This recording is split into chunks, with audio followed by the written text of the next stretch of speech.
ओम श्री गुरु सत्ताय नमः। गुरुदेव माता जी को हृदय में साक्षी रखते हुए आज सपने झूठे भी और सच्चे भी पुस्तक का स्वाध्याय कर रहे हैं।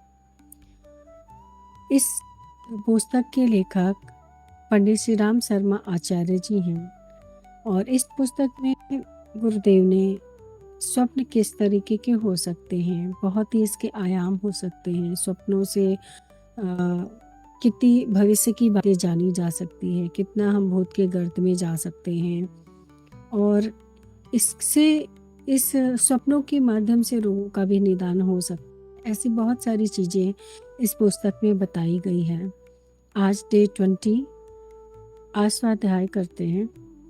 इसके पूर्व कि हम स्वाध्याय शुरू करें, आज पुनः भावना करते हैं कि आज हम खुले आसमान के नीचे बैठे हुए हैं और प्रातःकाल का ब्रह्म मुहूर्त का समय है और ऊपर से ऋषि सत्ताओं के आशीर्वाद की बारिश हो रही है हल्की फुहारों के रूप में, और उनके आशीर्वाद के साथ हम यह स्वाध्याय कर रहे हैं जिससे हमारे अंदर जितना गुरु को आवश्यक लगे वह इतना भर दें, उतना आत्मसात करा दें।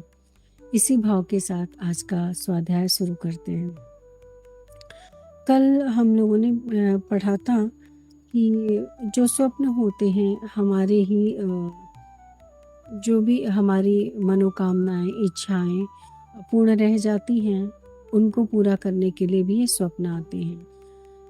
लेकिन डॉक्टर सिगमंड फ्रायड ने ये बोला कि केवल इतना ही नहीं, जब हम बीते समय में जो भूतकाल में कुछ अच्छे पल हम लोगों ने बिताए होते हैं, तो वो जो अभी इस समय नहीं मिल पा रहे हैं, उनकी पूर्ति के लिए भी हम उन स्वप्नों को देखते हैं, क्योंकि उस समय हमारे आसपास या हमारे ऊपर किसी का प्रेशर, कोई दबाव कुछ भी नहीं होता। हम स्वच्छंद रूप से जो चाहते हैं लाइफ में जीना या उन खुशी के पलों को फिर से जीना, वो जी सकते हैं।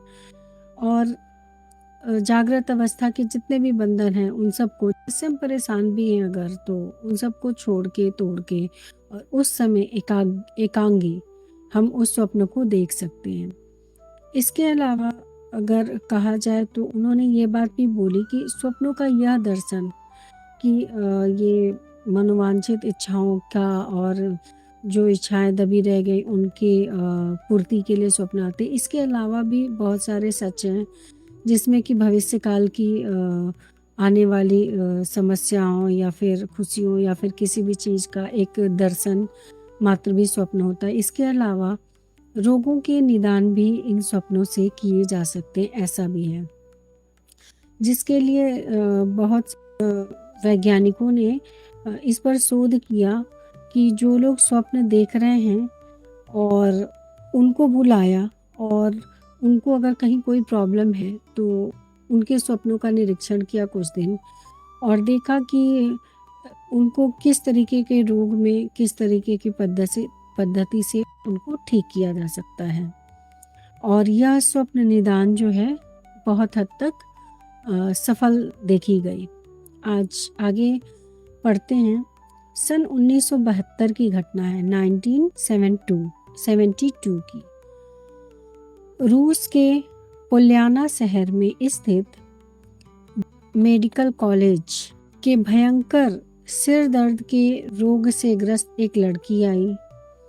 अक्सर उसके सिर में बड़े जोर का दर्द उठता था और वह प्रायः अचेत हो जाया करती थी। उसकी बढ़िया से बढ़िया चिकित्सा की गई। कई डॉक्टरों ने उसका इलाज किया पर आराम होना तो दूर रहा। डॉक्टर इस बारे में भी एक मत नहीं हो सके थे कि रोग क्या है। उपरोक्त मेडिकल कॉलेज में ही डॉक्टर कसातकीन के एक मित्र काम करते थे। स्मरणीय है कि डॉक्टर कसातकीन स्वप्नों से रोग निदान की आधुनिक पद्धति के जनक कहे जाते हैं।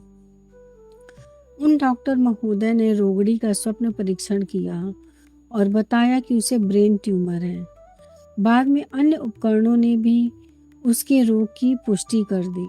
रूस के प्रसिद्ध वैज्ञानिक डॉक्टर कसातकीन ने 28 वर्षों के प्रयोगों और निरीक्षणों और विश्लेषणों के बाद यह प्रतिपादित किया है कि स्वप्नों द्वारा न केवल जटिलतम रोगों का निदान किया जा सकता है, वरन उनकी पूर्व सूचना भी प्राप्त की जा सकती है। उदाहरण के लिए, कोई व्यक्ति आज बीमार पड़ता है तो आज से 4-6 महीने पहले ही यह जाना जा सकता है कि वह अमुक अवधि के बाद रोग शैय्या पर होगा।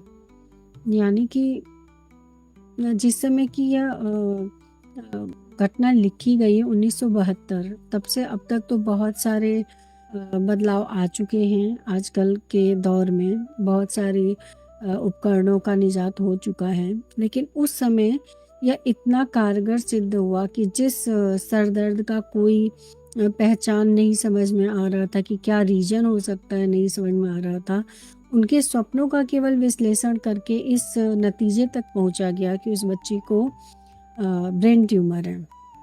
और बाद में टेस्ट के द्वारा यह सिद्ध भी हुआ। तो जब हमें स्वप्न के माध्यम से पता चल गया तो उसका इलाज करने में भी हमें आसानी हो सकती है। तो यह बात तो बिल्कुल सही सिद्ध होती है कि हमारे स्वप्न जो हैं हमारे भविष्य को दर्शाते हैं और हमारे रोगों का भी जो है पता लगा लेते हैं। अगर कोई बीमार पड़ने वाला है तो 4-6 महीने पहले ही उसकी जाना जा सकता है कि वह अस्वस्थ होने वाला है। इसका कारण बताते हुए डॉक्टर कसातकीन का कहना है कि कोई भी रोग अपने लक्षणों सहित उभरने से काफ़ी समय पूर्व ही शरीर में अपनी जड़ें जमाने लगता है।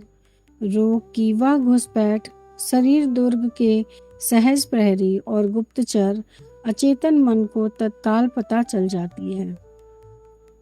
इस आधार पर वह प्रतीकों, दृश्यों तथा रूप आकृतियों के माध्यम से इस बात की सूचना जागृत मस्तिष्क को देने लगता है और इन संकेतों को कोई समझ नहीं पाता, यह बात और है।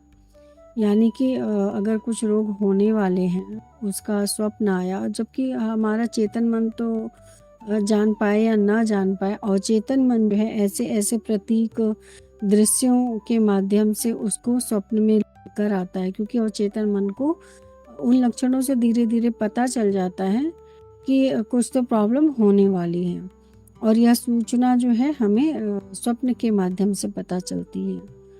आज के लिए इतना ही, आगे कल पढ़ते हैं। गुरुदेव माता जी से प्रार्थना कि अभी हमने जो भी पढ़ा, हमारे लिए जो भी आवश्यक है वो हमें हमारे अंदर समाप्त हो जाए, हम इसको बहुत अच्छे से अपने जीवन में अप्लाई कर पाएँ और आगे बढ़ते चलें। इसी भाव से ओम भूर्भुवः स्वाहा तत्सवितुर्वरेण्यं भर्गो देवस्य धीमहि धियो यो नः प्रचोदयात्।